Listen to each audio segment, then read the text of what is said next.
E regressamos nesta altura à nossa conversa em estúdio. Já aqui introduzimos o tema das exportações, o tema que é hoje central no debate quinzenal na Assembleia da República a partir das 3 da tarde. José Guia, aqui há pouco o Tavares Moreira dizia que todo este congresso foi também uma grande iniciativa de marketing por parte do Governo. Daquilo que percebeu, através também da sua colaboração com a CIP, das pessoas que teve lá e com quem falou, teve a mesma percepção? Eu tive a percepção, aqui em estúdio, de que o Dr. Tavares Moreira foi muito gentil, porque disse apenas que tinha sido uma operação de marketing, mas foi uma operação de marketing também de mentira. Em que medida? Que é mais grave. Em que medida? Porque é mentira dizer às pessoas aquilo que se sabe que não é verdade e que se sabe que não será verdade. Mas o que é mentira ou não é verdade? O apoio à exportação é uma falácia.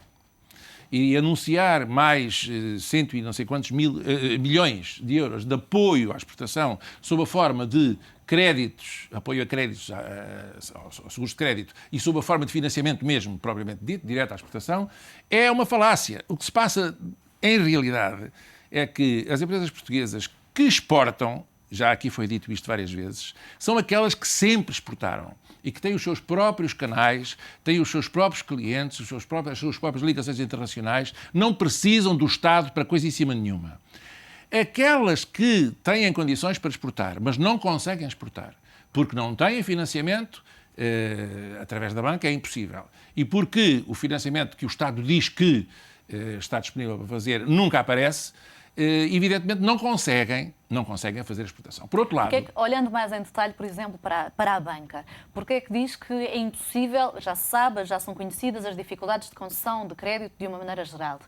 Porque é que é impossível para algumas empresas obter este financiamento? É preciso que as pessoas saibam, Marta, desculpa, um pequeno detalhe, que o mecanismo de apoio oficial, do apoio do Estado, eu ponho o apoio entre comas, do apoio do Estado à economia real, é sempre feito através de programas que têm como operador técnico, ou seja, como decisor sobre o mérito ou demérito dos projetos apresentados pelas empresas, a banca. O Estado delega na banca, digamos, a apreciação técnica da bondade ou da maldade dos projetos de investimento, sejam com vista à exportação, sejam com vista... de uma forma simplista, é a banca que decide, é a banca que decide quem tudo. Dá e o que dá. O primeiro desequilíbrio disto tudo é este. A banca, ou seja, o setor financeiro é um setor absolutamente imprescindível em qualquer tipo de nação, de país, de economia. Sem esse setor não se pode funcionar. Mas em Portugal... o setor financeiro beneficia de circunstâncias e condições que não são, digamos, iguais às das outras empresas. Os bancos também são empresas privadas. Mas alguém teria que fazer esta avaliação. Parece-lhe assim tão... Mas eu queria só terminar para lhe dizer qual é a perversidade do sistema. É que a perversidade do sistema é esta. É que a banca fica com a possibilidade de dispor de recursos que o Estado lhe disponibiliza, enfim, e vai buscá-los, sabemos bem aonde, para fazer a seleção dos projetos e aprovar ou não aprovar os financiamentos e o apoio às empresas. E o que tem acontecido é que as empresas que sempre foram clientes de determinados bancos, que, tendo ou não tendo dificuldades, mantêm os seus processos económicos e os seus processos de venda e de exportação, etc., são beneficiadas pelos bancos. Os outros que apareçam por fora, mais pequenos, não bem apreciados, porque tudo isto passa por subjetividades de apreciação transformadas ou mascaradas de objetividade dos números. É uma conversa que poderíamos ter aqui com mais detalhe para lhe explicar o que é que uma empresa, sobretudo uma PME, padece na sua relação com o sistema bancário. Não é possível, não é verdade vir-se dizer que se apoia a exportação das PMEs, que temos que exportar 40% do PIB, não sei o quê. Não é verdade quando se sabe que organizar uma economia, sobretudo olhando para a capacidade exportadora das PMEs, em termos de podermos começar a exportar efetivamente para os mercados em que pudermos fazê-lo, que não é para a Europa, Isso demora tempo. Ainda Isso aqui nesta demora perspectiva anos. da banca, deixe-me só abrir um pouco o diálogo. Qual é que era a alternativa? Se como diz o José Guia, não deveria ser a banca, enquanto parceiro técnico, a decidir quanto dá e a quem dá, como e por quem é que deveria ser feita esta avaliação? Não, digamos, não há outro mecanismo. De facto, uma vez que se trata de incentivos financeiros, ou supostamente incentivos financeiros, tem que passar pelo sistema financeiro, portanto, tem que passar pelo sistema bancário, fundamentalmente, que a quem compete fazer uma apreciação das operações, digamos, das propostas de crédito que lhe são submetidas, numa base de análise de risco, aquelas coisas que os bancos hoje em dia fazem, e fazem, como se sabe, com muito mais rigor, muitíssimo mais rigor, do que faziam há 1 ano, 2 anos, ou há 3 anos. E, portanto, hoje a malha do crédito é uma malha muito apertada e, portanto, eu compreendo, enfim, a observação feita pelo engenheiro José Guia de que anunciar estas linhas de crédito de 270 milhões de euros, na prática, acaba por Os empresários pediram, por exemplo, que a banca para as empresas desse... que têm verdadeira necessidade disso, que a banca porque desse crédito com não base... passam no crivo da avaliação do risco. Talvez por isso, é uma coisa curiosa, e eu acho que é um ponto que aqui devia ser, talvez, referido. Não sei se reparou que neste Congresso o Dr. Basílio Horta, presidente da AICEP, sugeriu a transformação do BPN num banco de apoio à exportação. Eu não vejo bem como, quer dizer, que meios é que o BPN precisaria de ser completamente reconvertido, portanto era praticamente fazer um banco novo, com meios técnicos, com gente habilitada para, digamos, lidar com esse tipo de financiamento, que tem certas especificidades, e que não era a especialidade do BPN, concretamente. Portanto, o BPN não estava voltado para aí, até estava voltado para coisas... Ou seja, isso implicava ter que se reconfigurar tudo? Mas obrigava a ter de se reconfigurar tudo, o pessoal que trabalha no BPN. A reconverter profundamente o banco, a dotá-lo de capitais, a transformá-lo num banco normal, digamos, um banco de financiamento da exportação. Mas a ideia foi lançada, não fui eu que lancei a ideia, foi o Dr. Basílio Horta, que certamente terá algo a dizer sobre essa matéria. E, portanto, isso mostra uma coisa, é que, de facto, ele próprio sente que os veículos existentes não são adequados ou suficientes para resolver este problema, portanto, ao sugerir a criação de um banco de comércio externo, não é? Ainda um detalhe, regressando à banca, os empresários pediram que a banca pudesse dar créditos com base na expectativa de faturação e não nas garantias. Mas até que ponto é que a banca poderia correr esse risco com base numa expectativa e não numa garantia? Os bancos também atendem a isso, é preciso ter isso em conta. Portanto, as perspectivas de cash flows dessas operações são, muitas vezes, determinantes na apreciação das operações de crédito e na aprovação das operações de crédito. Não são fatores neutros, digamos, na apreciação do crédito, mas evidentemente não são fatores exclusivos. Hoje os bancos atendem cada vez mais à questão do risco e à questão das garantias. Até porque há aqui um ponto que nós já aqui discutimos há umas semanas e que não pode ser esquecido, é que hoje o risco de crédito aumentou extraordinariamente neste segmento das pequenas e médias empresas, porque nós vemos uma coisa, é que uma empresa hoje destas, do setor transformador, por exemplo, que pode ser até exportadora. Eu conheço alguns casos concretamente, não os vou citar por razões óbvias, mas que estão bem hoje, daqui a 6 meses estão mal. E, portanto, isto é um risco que os bancos controlam com muita dificuldade.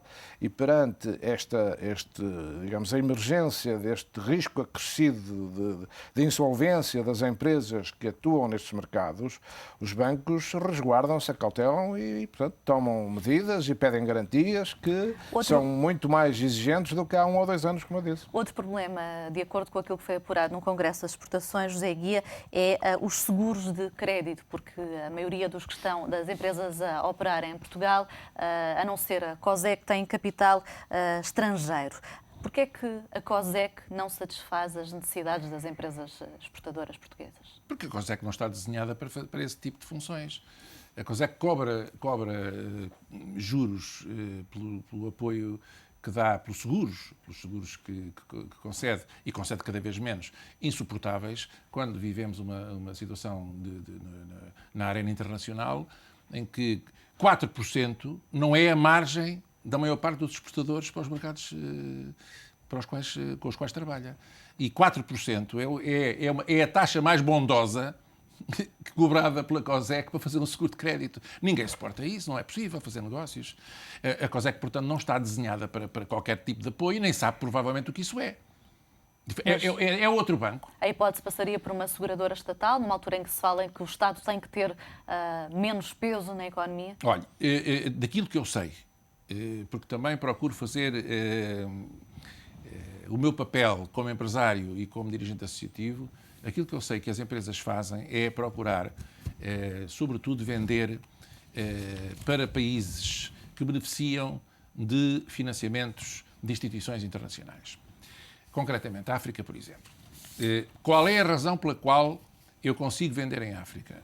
É muito simples, é porque eu só vendo produtos no âmbito de concursos públicos internacionais financiados ou pelo Banco Mundial, ou pelo Banco Europeu de Investimento, ou pelo Banco Árabe, ou africano, pelo BAD. Ou seja, nós não podemos, nas condições de apoio ou de desapoio que nos são concedidas, não podemos arriscar também. Eu subscrevo tudo aquilo que o Dr. Tavares Moreira disse acerca do risco que representam as pequenas e médias empresas para a banca. Se eu fosse bancário, eu apreciava com o mesmo rigor que a banca aprecia. Agora, como é que se consegue então um equilíbrio? É que estamos perante uma situação... Como é que se consegue um equilíbrio que defenda os interesses da banca e os interesses das PMEs? É uma equação impossível. É uma equação impossível. A banca não pode viver sem as empresas e sem a economia a funcionar, porque o capital financeiro em si mesmo não resolve nada. E foi essa... tentou resolver, e foi essa a origem da grande crise, porque o dinheiro não gera dinheiro, não é? A partir do momento em que se descolou da realidade material do copo ou do talher com que a gente come sopinha, ou o prato, a partir do momento em que houve essa descolagem do capital financeiro, isto entrou em colapso. Bom, esta equação é impossível. O que significa, em última instância, que a política, que já foi dito também, a política económica deste governo não existe. Não existe. Lança-se hoje um fogacho. Mas o que é preciso fazer então? O que é que o governo não está a fazer? É fazer uma política económica, definir uma política económica. Para já resolver o problema financeiro, que também não sabe como é que vai resolvê-lo. Nós sabemos que ninguém pode pagar aquilo que deve se, para simplesmente rolar a dívida, precisa de 30% do produto interno bruto. Quer dizer, eu não sei como é que é possível. Qualquer empresário, qualquer pessoa que faça contas com um lápis, não é preciso computadores nem grandes informáticas. É apenas a experiência da vida. Eu não consigo, só para rolar a dívida, precisar de 30% de tudo aquilo que eu produzo, eu não aguento. A separar a realidade das empresas. Mas o país, neste momento, está nessas circunstâncias e caminha para pior. Portanto, quando dizem FMI, a minha especialidade é ser só empresário e procurar que a minha empresa ganhe dinheiro e sustente o emprego. É a minha obrigação social e como cidadão.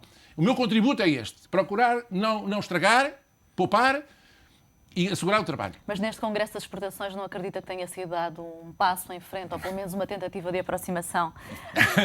Estão os dois a rir. Foi um show-off. Claro que foi um show-off. Toda a gente sabe, mas o problema é que o Governo também sabe que foi um show-off.